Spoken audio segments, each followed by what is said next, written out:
Failure क्या है, failure क्यों इम्पॉर्टेंट है एंड क्या रीज़न है फेल्योर आ रहे हैं, फेल्योर इज़ गुड और बैड। आइए फेल्योर के बारे में समझते हैं इस वीडियो के दौरान। Welcome back to my channel Universal Life में आप सभी का स्वागत है। फर्स्टली हम जानेंगे कि ये जो फेल्योर है ये होता क्या है। देखिए, फेल्योर की जो डेफिनेशन है, हर एक इंडिविजुअल के लिए फेल्योर की अलग अलग डेफिनेशंस होती हैं। लाइक अगर मैं स्टूडेंट की बात करूँ तो एग्ज़ाम के लिए हो गया, बहुत मेहनत की, बहुत अच्छे से प्रिपरेशन की, बट फिर भी फेल हो गए, रिज़ल्ट आया फेल हो गए। बिजनेस मैन है, बिजनेस स्टार्ट किया, XYZ किसी रीज़न से उसमें फेल हो गए, पैसे डूब गए। ठीक है, एज रिलेशनशिप के लिए बहुत अच्छे से रिश्ता चल रहा था, बहुत कुछ अच्छा था, लेकिन फिर भी क्या हुआ कि रिश्ते में कुछ ना कुछ रीज़न से ख़राबी होने की वजह से या XYZ रीज़न की वजह से आपका पार्टनर आपको छोड़ के चला गया, या पति पत्नी है तो उनका डिवोर्स तक बात पहुंच गई, या डिवोर्स हो गया, या फिर अदर जो रिलेशनशिप हैं माता पिता के रिगार्डिंग, सास ससुर के रिगार्डिंग, या और भी लोगों के रिगार्डिंग, चाहे फ्रेंड्स की बात करूं या किसी और की बात करूं, रिश्तेदारों की बात करूं, तो वहाँ भी रिश्ता आपने अपने साइड से बेस्ट दिया, लेकिन फिर भी उनकी नज़र में आप बुरे बन गए, उनके लिए आप ख़राब हो गए। सेम एज़ हेल्थ के लिए, कि हेल्थ के लिए तो आप बहुत अच्छी चीज़ें खा रहे थे, छोटी बड़ी जो चीज़ें आपको समझ में आई थी वो कर रही थी, लेकिन उसके बावजूद एक बड़ी बीमारी के रूप में आपके शरीर में आ गई। ये भी एक फेल्योर हो सकता है। या लाइफ में किसी भी फील्ड के रिगार्डिंग कोई चैलेंज आ गया, फिर आप फेल हो गए। ठीक है, तो ये सारे क्या हैं, फेल्योर्स के चीज़ें हैं। हर एक इंसान के लिए, हर एक इंडिविजुअल के लिए फेल्योर का अलग अलग मीनिंग होता है।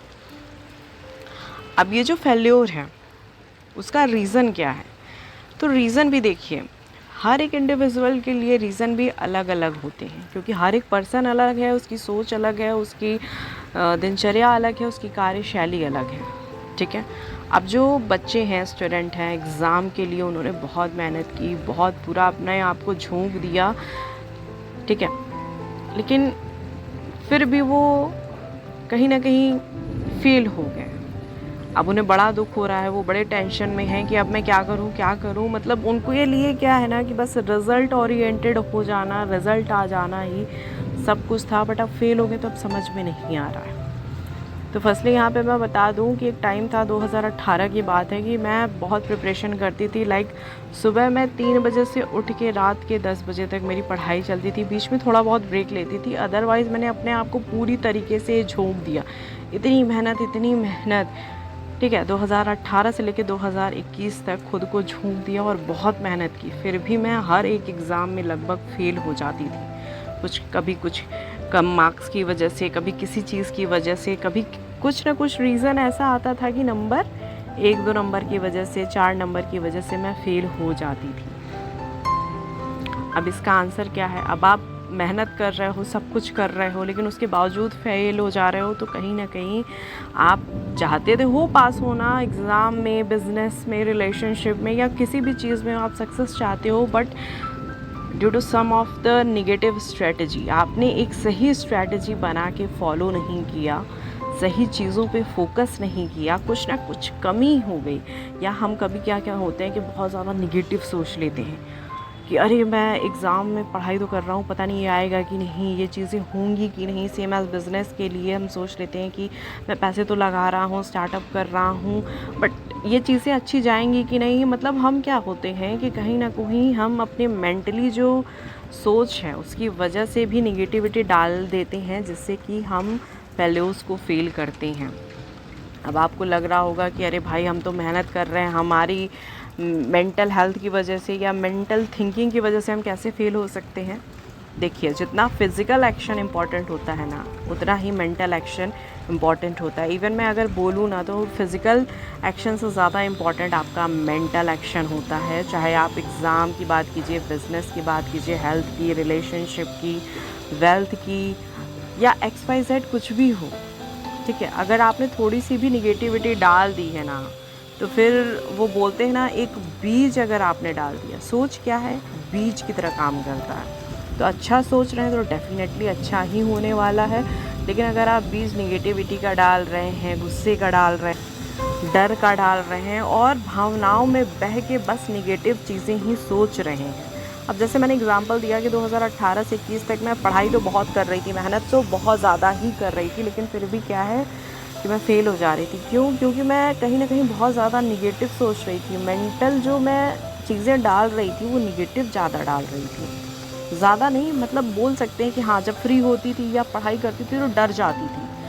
समझने से ज़्यादा बस डर पे ही फोकस रहता था, तो इसीलिए फेल्योर्स लाइफ में आए मेरे। ठीक है, तो सेम एज ऐसे ही आपके भी कि कुछ तो निगेटिव आप डाल रहे होंगे तभी तो आप फेल्योर को फेस करें, अदरवाइज़ आप क्यों करते? एक बार सोचिएगा ज़रूर, अपने आप को चेक ज़रूर कीजिएगा। ठीक है, इसी प्रकार से बिज़नेस का हो गया, हेल्थ का हो गया कि क्या क्या अच्छी चीज़ें आप फॉलो कर सकते हैं ना, उस पर फोकस कीजिए। सेम एज रिलेशनशिप में कि आप अपने साइड से अच्छा कर रहे थे, निस्वार्थ भाव से चीज़ें कर रहे थे, लेकिन फिर भी सामने वाले से ना आप बहुत ज़्यादा उम्मीद लगा के बैठे थे, एक्सपेक्टेशंस लगा के बैठे थे कि मैं अपने साइड से तो बेस्ट कर रहा हूँ, उसका भी हक बनता है वो भी अपने साइड से मुझे सब कुछ बेस्ट दे, प्रोवाइड करे। हम क्या कर रहे हैं? एक्सपेक्ट कर रहे हैं।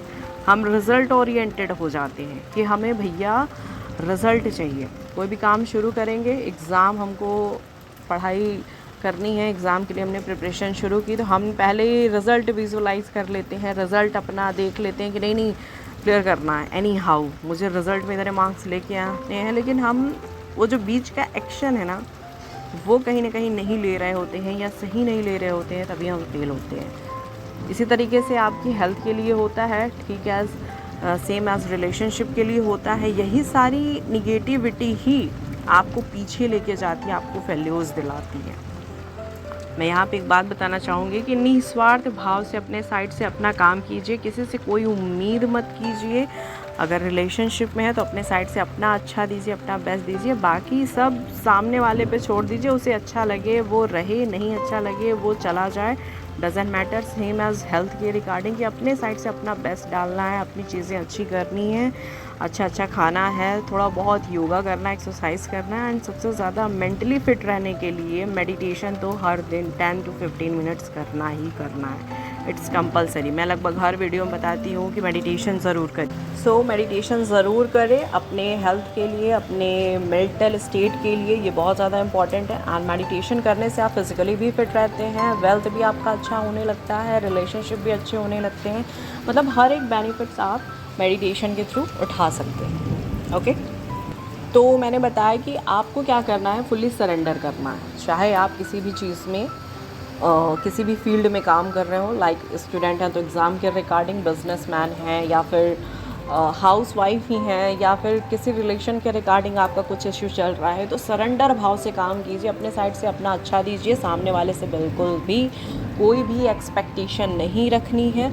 खुद को हमेशा फर्स्ट प्रायोरिटी पे रखना है। अपने साइड से जो बेस्ट बन सकता है वो कीजिए, नहीं बन सकता प्यार से, हम्बलनेस के साथ, बहुत ही अच्छे कम्युनिकेशन के साथ सामने वाले से बात कीजिए कि आपको ये चीज़ें अच्छी नहीं लग रही हैं, आप ये चीज़ नहीं कर सकते, या जो भी XYZ रीज़न है उसे बताइए, एक्सप्लेन कीजिए अच्छे से। एंड कभी भी लड़ाई झगड़ा मत कीजिए, क्योंकि लड़ाई झगड़ा करने से यही होता है कि माइंड बहुत ज़्यादा डिस्टर्ब हो जाता है। हम जिस फील्ड में अच्छा कर सकते थे, हम एक दिन अगर लड़ाई कर लेते हैं ना, भले ही वो 5 मिनट की ही बात हो या 1 सेकंड की कोई बात हमें ऊटपटांग बोल देता है ना, तो पूरा दिन माइंड हमारा डाइवर्ट हो जाता है, ख़राब हो जाता है। सो दैट्स द रीज़न कि आपको उधर फोकस करना ही नहीं है। ओके माय डियर फ्रेंड्स, तो सरेंडर भाव से हर काम कीजिए। इवन मैं यहाँ पे बताऊँगी कि गिव और टेक वाला ना रखिए कि मैं जो दूँगा वही मुझे मिलना चाहिए। नहीं, आपको कुछ एक्सपेक्ट नहीं करना है, पूरे सरेंडर भाव से अपनी चीज़ों को करनी है। एंड फिर आप खुद देखेंगे कि कितने बड़े बड़े चेंजेस हो रहे हैं। इवन मैं यहाँ पे एग्जांपल देना चाहूँगी, भगवत गीता में भी बस लिखा हुआ है कि आपका जो काम है ना, वो कर्म करना है, फल की इच्छा नहीं करनी है। एंड क्यों नहीं करनी? क्योंकि हमें रिज़ल्ट का नहीं सोचना है, हमें अपने काम को करते जाना है। और जब सही से नहीं कर पाएंगे ना, बार बार एक्सपेक्ट करेंगे रिज़ल्ट ऐसा हो वैसा हो, तो फिर माय फ्रेंड भूल जाइए कि कुछ आपकी लाइफ में अच्छा होने भी वाला है। ठीक है, तो कहने का बस यही सेंस है कि रिज़ल्ट ओरिएंटेड नहीं होना है, सिर्फ सरेंडर, निस्वार्थ भाव से अपनी पढ़ाई करिए, अपने बिजनेस में अपना बेस्ट दीजिए, स्ट्रेटजी फॉलो कीजिए, दुनिया को विदाउट एनी एक्सपेक्टेशन अपना काम प्रोवाइड कीजिए, अपनी चीज़ें जो आप बेस्ट प्रोवाइड कर सकते हैं। रिलेशनशिप में भी विदाउट कोई एक्सपेक्टेशन अपने साइड से बेस्ट दीजिए, बाकी यूनिवर्स पे, गॉड पे, प्रभु पे, ईस्ट पे, जिन्हें भी आप मानते हैं उनके ऊपर छोड़ दीजिए, ठीक है।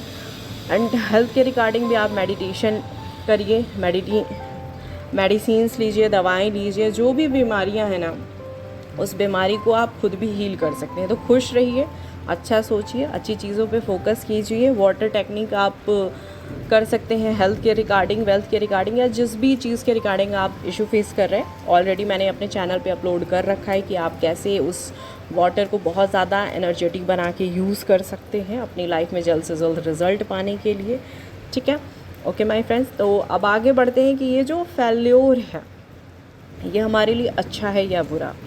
याद रखिए, जब तक फेल्योर नहीं आएगा तब तक आप कुछ भी अच्छा नहीं कर पाएंगे, खुद को कभी इम्प्रूव नहीं करेंगे। और जब आप खुद पर काम नहीं करेंगे तो लाइफ में, आप फील्ड में, किसी भी चीज़ में कैसे ग्रो कर सकते हैं। जब फेल्योर आए तो समझ जाइए कि अब खुद पर ज़्यादा से ज़्यादा काम करना है, खुद को ज़्यादा इम्प्रूव करना है और हमेशा अच्छा सोचना है। जब आप अच्छा सोचेंगे, अच्छा बीज डालेंगे ना, तो उसका पौधा भी बहुत अच्छा होगा, उसका पेड़ भी बहुत अच्छे से फलेगा, फूलेगा और आपको बेनिफिट ही दे के जाएगा, ठीक है। तो हमेशा बेहतर चीज़ पे फोकस करनी है। तो फेल्योर हमेशा आप बोल सकते हैं कि अच्छे के लिए ही आता है। उस टाइम हमारा माइंडसेट ऐसा होता है ना कि हमें बुरी लग जाती हैं चीज़ें, बट इट्स ओके। थोड़ा सा ब्रेक लीजिए, 1-2 दिन, 3 दिन शांत रहिए, सोचिए समझिए कि अब आगे क्या करना है, फिर से अपने काम पे लग जाइए, स्ट्रैटेजी फॉलो करिए, ठीक है। Failures give you lots of knowledge regarding to you. आप खुद को जानते हैं और अपने आप को बेहतर बनाने में लग जाते हैं, इसलिए फेल्योर हमेशा आपके लिए अच्छा होता है। Thank you so much my dear friends. मेरे चैनल को सब्सक्राइब कीजिए, जितने ज़्यादा से ज़्यादा लोगों के पास आप शेयर कर सकते हैं उनके साथ शेयर कीजिए, क्योंकि कहीं ना कहीं वो भी फेल्योर्स को बुरा मान के बैठे हैं एंड बुरा ही सोच रहे हैं। तो वो कहीं ना कहीं एक होता है ना, रुका हुआ पानी बन चुके हैं। तो रुका हुआ पानी हमेशा आपने देखा है कि वो गंदा हो जाता है, मटमैला हो जाता है, उसकी कोई वैल्यू नहीं रह जाती है। तो इसीलिए हमेशा बहते रहिए, पानी की धार की तरह चलते रहिए। एंड कब आप पहाड़ों को चीर के आगे बढ़ जाएंगे आपको खुद भी नहीं पता चलेगा, ठीक है। तो सफलता तो मिलनी ही है अगर आपका काम अच्छा है, आपकी सोच अच्छी है, आपके कर्तव्य अच्छे हैं, आप सरेंडर हैं, निस्वार्थ भाव से काम कर रहे हैं, दुनिया को कुछ ना कुछ देने के लिए तैयार हैं, तो ये पूरा ब्रह्मांड आपको देने के लिए तैयार है। थैंक यू सो मच मुझे सुनने के लिए एंड सपोर्ट ज़रूर कीजिए। Have a wonderful day. यहाँ पे तो बहुत ज़्यादा बारिश हो रही है एंड इसलिए मैं छत पे आई थी कि मैं अच्छे से वीडियो रिकॉर्ड कर सकूँ, बट जो भी शोर आ रही है उसके लिए मैं माफ़ी चाहती हूँ। And thank you so much. मौसम का मज़ा लेते रहिए, नेचर को बहुत ज़्यादा ग्रैटिट्यूड देते रहिए। Thank you, thank you, thank you, lots of love.